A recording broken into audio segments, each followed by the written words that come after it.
મારું ગામ પીપોટવાડા, મારું નામ ગડારા બાવનજી પરસોત્તમભાઈ છે। હું પીપોટવાડા ગામનો રહેવાસી હોઉં।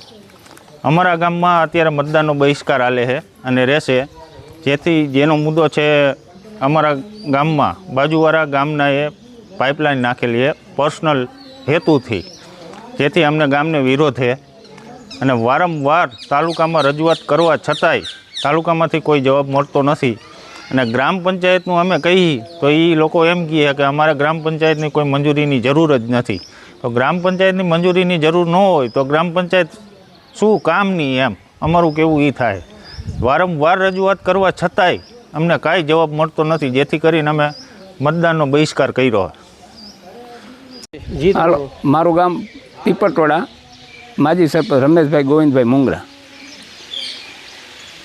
મતદાર બહિષ્કાર કરવાનું કારણ એક જ છે કે ગામના જે લાઈન નાખી, પરગામના લાઈન નાખી, 15 જણાનો રસ્તો બંધ થયેલો હતો, 15 દિવસ રસ્તો બંધ રહ્યો। તો એનો કોઈ અધિકારીને અમે જાણ કરવા જતા, એ કોઈ આવતા નહીં કે જોવા જે આવતા નહીં, કારણ કે ઉપરથી ફૂટેલા હતા બધા, ગામનું કોઈ સાંભળ્યું નથી। મંત્રીને ટીડીઓ સાવરે, ટીડીઓને મામલતદાર સાવરે, મામલતદારને પ્રાંત સાવરે, બધા એકબીજા સાવરી લે અને કામ એનું પતાય, ખુરશીમાં બેઠા બેઠા પતાવ્યા રાખે, ગામને કોઈ સાંભળતા નથી। માંગ શું છે તમારી? માંગ અમારે રસ્તામાં લાઈન નાખીએ ને બંધ કરવાની થાય। લાઈન અમારે, કારણ કે રસ્તો 1000 વીઘાનું પાણી આવે, એ રસ્તામાં 1 નદી જેટલું પાણી આવે। ગામમાં કેવડી વસ્તી છે? અને ગામમાં વસ્તી 350 માણસ, મતદારો કે 182। હજી સુધી એક પણ મત પડ્યું? મતદાન પડ્યો નહીં, પડવાનું નથી મતદાન। ગામ પંચાયત જ નથી, અહીં ક્યાં પંચાયત હતી?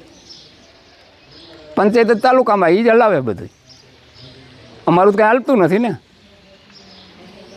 પગાર ખાઈને હલાવે વિડાઈ બધા અહીંયા કારણે। ગામ તો ભલે ભૂખે મરે। સરકારી તંત્રએ તમે રજૂઆત કરવા જાવ ત્યાંથી શું કંઈ જવાબ આપવો? જવાબ આપતા ને, બેહારીને મિટિંગો કરાવીને ચા પાણી પાઈને પાછા કાઢી મેલે, જાઓ સહયું લઈ લે ને, એ ગામ આખાની સહયું લે ને, એક જણાને નિર્ણય દઈ દે, એક જણાને સહયું નિર્ણય દઈ દે ને, ગામ આખાની સહયું ખોટી। 2-3 વખત બાયું જણ અહીંયા આગળ બેઠા, કોઈ જવાબ નથી દેતો। રેડી?